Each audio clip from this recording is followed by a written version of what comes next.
বিকেলের নাস্তা বা বাসায় মেহমান আসলে চিকেন স্প্রিং রোলটা বানিয়ে দিতে পারেন। আসসালামু আলাইকুম। আজকে আমি দেখাবো বাসায় কিভাবে খুব সহজে এই চিকেন স্প্রিং রোলটা বানাতে পারেন।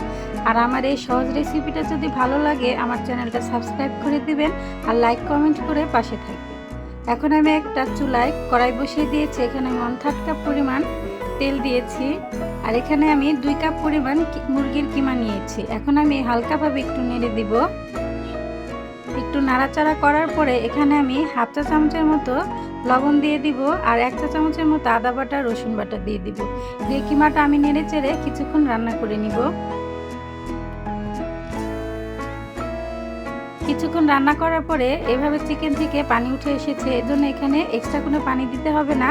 এখন আমি এখানে 1 কাপ পরিমাণ গাজর কুচি আর বাঁধাকপি কুচি দিয়ে দিব। দিয়ে আমি এই কিমার সাথে নেড়ে চেড়ে রান্না করে নিব।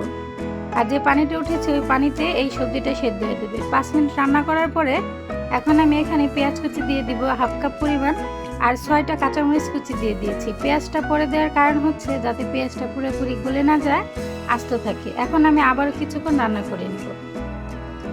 আমার চিকেনের পুরটা রান্না প্রায় শেষ পর্যায়ে।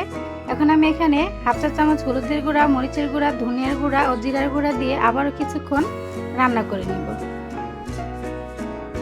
রান্না হয়ে গেছে প্রায়। এখন আমি ধনিয়া পাতা কুচি দিয়ে দিব। দিয়ে নেড়ে চেড়ে 2-1 মিনিটের মতো রান্না করে সাইডে নামিয়ে রাখবো।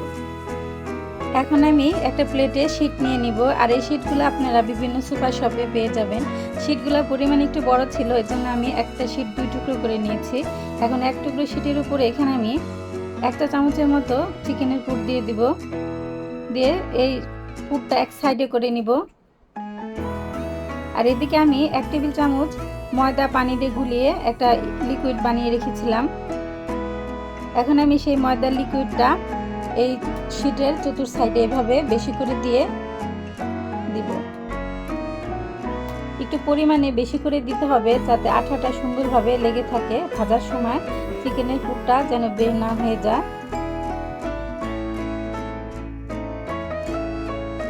এখন আমি 2 সাইড থেকে শীটটা এভাবে ভাঁজ করে নিব। ভাঁজ করার পরে হালকা একটু চেপে দিব যাতে আঠাটা সুন্দরভাবে লেগে যায়। এভাবে আপনারা এই স্প্রিং রোলগুলা বানিয়ে ফ্রোজেন করে রাখতে পারেন। অনায়াসে 1 মাস আপনারা ফ্রিজে রেখে খেতে পারবেন। এখন আমি আবারও এই ময়দার যে লিকুইডটা গুলিয়ে রেখেছিলাম সেটা আবার উপর দিয়ে একটু দিয়ে দিব। দেওয়ার পরে এভাবে আমি রোল বানিয়ে নিব। আঠাটা বেশি দেওয়ার কারণে দেখেন সুন্দরভাবে লেগে গেছে আর ভাজার সময় ফেটে যাওয়ার কোনো ভয় নেই। এভাবে আমি প্রত্যেকটা স্প্রিং রোল বানিয়ে নিব। এখন আমি কিছু ফ্রোজেন করে রেখে দিব আর কিছু ভেজে নিব। ফ্রোজেন করার জন্য এখানে আমি একটা বক্স নিয়ে নিয়েছি আর আমার বাসায় ময়দার প্যাকেট ছিল, সেটা আমি এভাবে কেটে নিয়েছি। আপনারা এইভাবে কেটে নিতে পারেন, তাহলে আর এক্সট্রা পলি কিনতে হবে না। এখন আমি এই স্প্রিং রোলগুলো এভাবে সাজিয়ে নিব।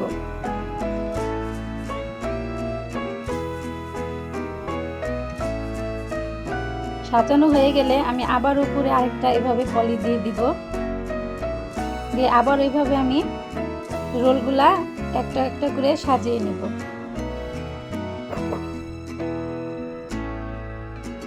এখন ঢাকনা দিয়ে ঢেকে আমি ফ্রিজে রেখে দেব আর বাকিগুলা আমি এখানে ভেজে নেব। আগে থেকে আমি কড়াইতে তেল দিয়ে দিয়েছিলাম। তেলটা হালকা গরম হওয়ার পর আমি রোলগুলো দিয়ে দেব। আর এই তেলটা মিডিয়াম আঁচে ভাজতে হবে, কারণ বেশি হিটে ভাজলে তাড়াতাড়ি লাল হয়ে যাবে। এজন্য মিডিয়াম আঁচে ভেজে নিতে হবে। যখন এভাবে এক সাইড হয়ে যাবে তখন আমি হালকা করে এভাবে উল্টিয়ে দেব। অপর সাইডটা লাল না হওয়া পর্যন্ত ভেজে নেব। আর স্প্রিং রোলগুলো ভাজা হয়ে গেছে। এখন আমি একটা প্লেটে তেল ঝরিয়ে তুলে নেব। কালারটাও যেমন সুন্দর আর মচমচে হয়েছে আর খেতেও অনেক অসাধারণ হয়েছে। আপনারা বাসায় এভাবে বানিয়ে খেয়ে দেখবেন, কেমন আমাকে জানাবেন। আমি একটা ভেঙে দেখিয়ে দিচ্ছি, দেখেন ভিতরে পুরটা কতটা সুন্দর হয়েছে আর দেখতেও অসাধারণ। আজকের মতো এখানে। আসসালামু আলাইকুম।